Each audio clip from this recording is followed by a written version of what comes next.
Psychology ప్రకారం మన మెదడు ఊహించే భయాల్లో దాదాపు 85% నుంచి 90% వరకు అస్సలు జరగవు.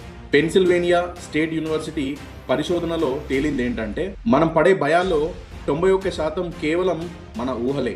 నిజమేంటంటే మన మెదడు మనల్ని కాపాడడం కోసం ప్రతి చిన్న విషయాన్ని ఒక పెద్ద ప్రమాదంలో చూపిస్తుంది. దీనినే నెగిటివ్ బయాస్ అని అంటారు.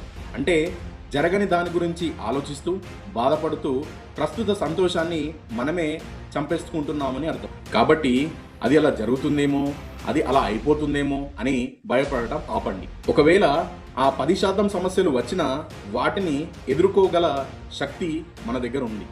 కాబట్టి అనవసరమైన భయాలకు భయపడకండి. గుర్తుంచుకోండి, మీ ఆందోళన మీ సమస్యను పరిష్కరించదు, కానీ మీ ప్రశాంతతను మాత్రం దూరం చేస్తుంది. ఈ వీడియో మీకు నచ్చితే ఎప్పుడూ టెన్షన్ పడే ఒక ఫ్రెండ్ ఉంటాడుగా, అతనికి వీడియో షేర్ చేయండి.